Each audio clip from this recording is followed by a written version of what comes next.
نصیب نبود است. یعنی نتیجه نشد. آخرت به خانه آبادیت وای دنیا با وقتی که یگان تنقیسی میکشم ده حیات سری منزلی دادم میرم فقط رفت داده سری منزلی دادم گیره میکنم که داده جان سید با همه یک تا دخترتان وقتش به عذاب میداد با عذاب میدید شویا آروم شای پاپا جان متاسفانه ای منزل صدا نمیبره آرام شای مادر هیچ گبنی نصیب بود الله مهربونه روزی میشه و صاحبی خونه میشه که هیچ گفته نمیشه در این ماه مبارک شما دعا کنه که الله منزلی نصیبتون میکنه دایی موفقتم ساعت 2 شبم خسته نماز میخوندم دختر چیم هم نماز خوان شد شکری الله شکرانه الله کار نمیکنم فرزندو میولی مایدچم کلونیم نو سیلفی 5 زندگی خودم پیش میبره یعنی زندگی خودم میبرم کمتون بود الله مشکلاتون آسان کنه باشکر خدا با همین شرکت اکیرامیس و اپیسویره بسیار دستگیری کردن اینا کیان یعنی تشکیلاتون کیان اینا من راستی که سری لباسی فرزندم لباس نداشت من کمبین ذاتی ایوه گرفته بودم فردوسی سپیسکه گرفته بودن که کمبین ذاتی یعنی یاردم میکنن شما یاردم میکنن یا پا کجا رفت شما رقمش نداره من تلفنم در بالا خشید با کی نیست حازمه بیا فهمم مادری عزیز فهمم عزیز نشوی الله مهربونه حاجت بنده میبروردگی الله میگن کو به اجازت پروردگار برگ نمیریزد زی درخت چون ام شود نه برگ ماند نه درخت انشالله دعاهایی که در صورت 2 شب کرده تهجد کرده انشالله قبول مادر عزیز این خانه که شما پیشتر تازه کرده خانه ختونه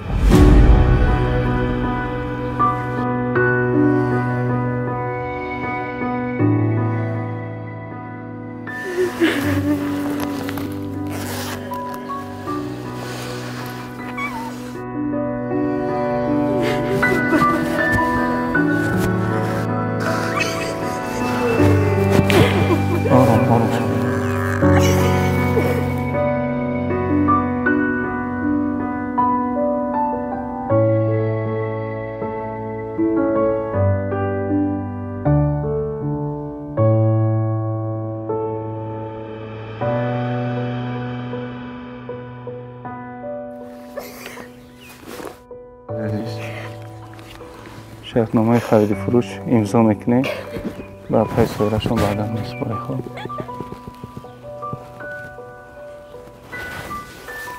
ایده و زرینه درست بله تمام مشکلی های پسی سر میکنه مادر جان فرزنداتون میگذره حیات نو با همراه فرزندا در نمی خونه شروع میکنه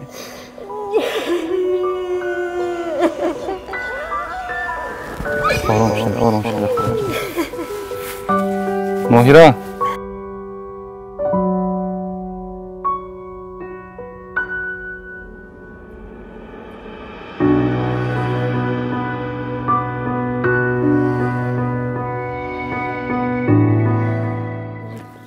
احوالت خوبه من کت میشم 9 ساله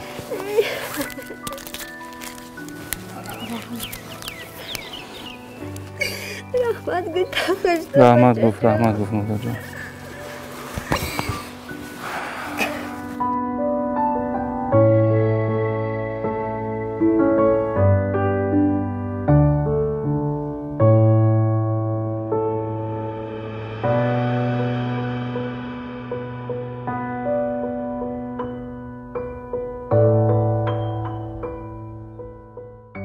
خدا جان یک مقدار دیگه مبلغ برای خانتون صرف میکنیم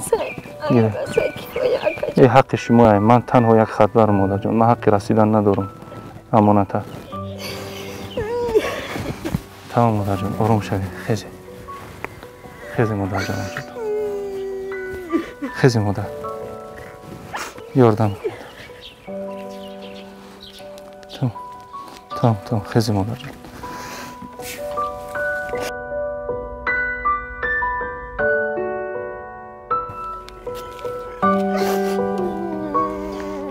Orom شو.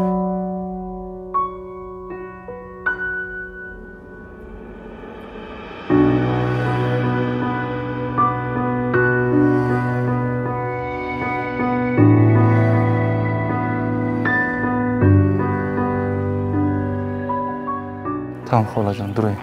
Hamsoya xato nafahmam. Duray xona. Duray.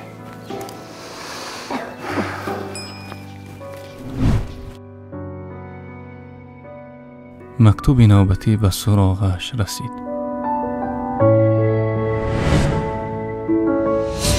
به امر خدا برگ نریزد زیر درخت، چون امر شود نه برگ ماند نه درخت. همه کار تنها بریزاگی و امر پروردگار است. ما تنها سبب می شویم.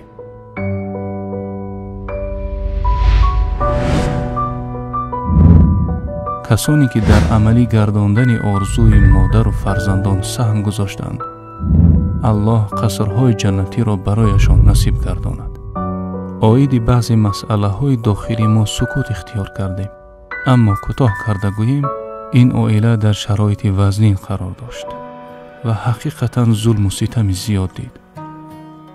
به گذشته صلوات می گوییم، به مادر و فرزندان تمام خوشی های زندگی را آرزو می کنیم. الهی حیاتی نوی پر برکت و پر سعادت نصیبشان گردد. خدا حافظ تا مکتوب دیگر.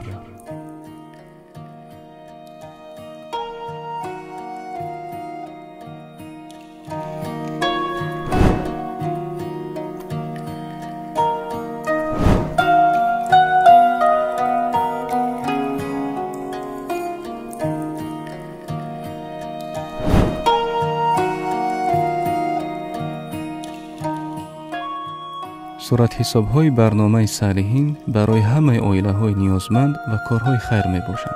شما هم می‌توانید در مکتوب‌های خرسندبخش ما سهم خود را گذاشته باعث شادی و تغییریابی حیات فقیران گردید.